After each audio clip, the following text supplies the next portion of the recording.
Today I want to talk about the primary reason for female infidelity.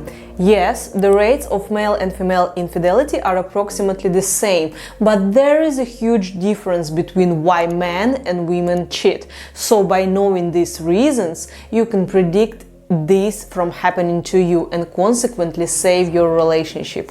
My name is Darina and I'm doing my psychology postgrad in Australia. Let's get started. The biggest difference between the reasons behind male and female infidelity is that a woman is driven by emotion rather than a sexual urge. Therefore, this type of cheating poses bigger danger to relationship than male infidelity, since in a lot of cases, I'm not saying in all cases, but in a lot of cases, men cheat very impulsively. I would say party, alcohol, maybe drugs, maybe it was the right moment, good circumstances, and voila, the act of infidelity happened. But if their partner did not get to know about it, it might not pose a direct danger to the relationship, since a man might not even remember the name of the woman he cheated with.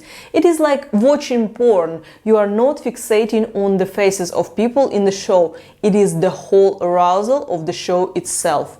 Please don't get me wrong, I'm not trying to devalue the damage of male infidelity. I just want to show a contrast with female infidelity, as most of the time it is going to be premeditated, planned, and with lots of feelings involved. I won't lie, because I do not remember the exact statistics, but women are more likely to leave their partner for a lover than men are to leave their partner, girlfriend or wife for somebody they cheated with. So now let's dive deeper into this particular reason. So the woman cheated because she fell in love. This is a very traumatic situation for men because their ego is hurt, feelings of abandonment and betrayal are triggered, and so on. But for a woman also, it is a very traumatic situation for a woman, as the majority of women want to save their family, and being in love with another man can induce suffering. Should I stay or should I go? Should I break the family and carry the burden of a traitor and a horrible person, or should I follow my feelings? And a woman has to split herself between a husband with whom she feels secure, she most likely has friends-like feelings, and a lover with whom she feels young, beautiful, and wanted again, but with the whole lot of uncertainty and heavy feelings I just spoke about. So, there is a way out of this nightmare. Before we proceed, I want to ask you to hit the like button and subscribe to my channel. It will really help me as a new creator to develop this channel. So thank you so much in advance. And now, guys, I want you to understand one important thing regarding protecting yourself from female infidelity.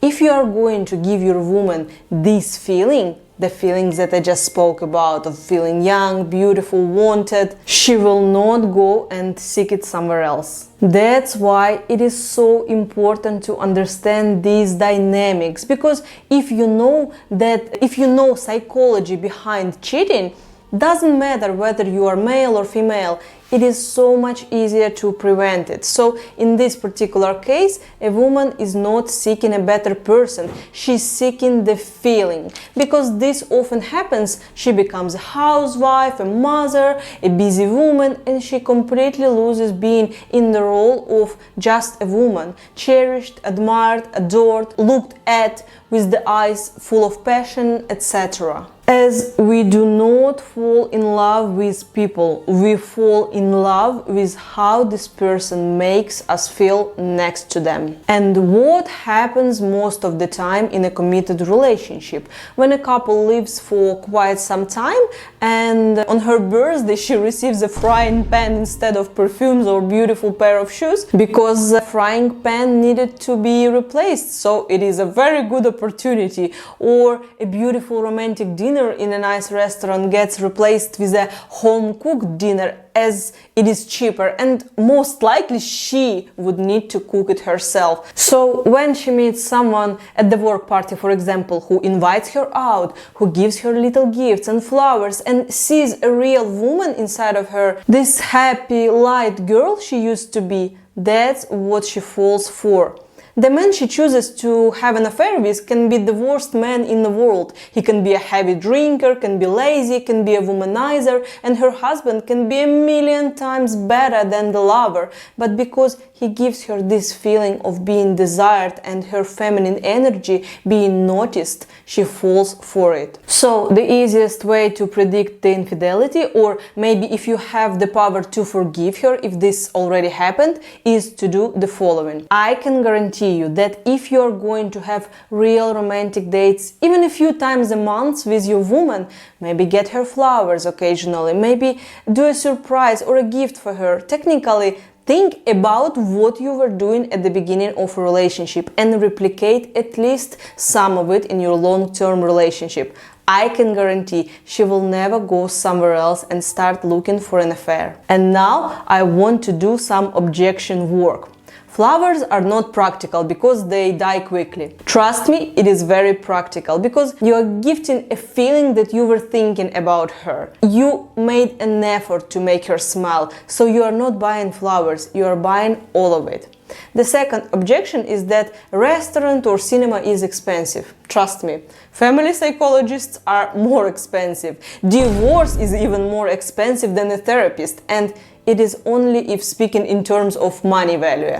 How much stress, nerves, broken dreams and broken self-esteem can it cost you if relationship falls apart for any reason, just because you did not want to work on it earlier? If you have any other objections you would like me to discuss, please leave them in the comments section. And if you want to know more reasons why women cheat, I highly recommend you to watch this video. Look after yourself and your loved ones, and I will see you next time.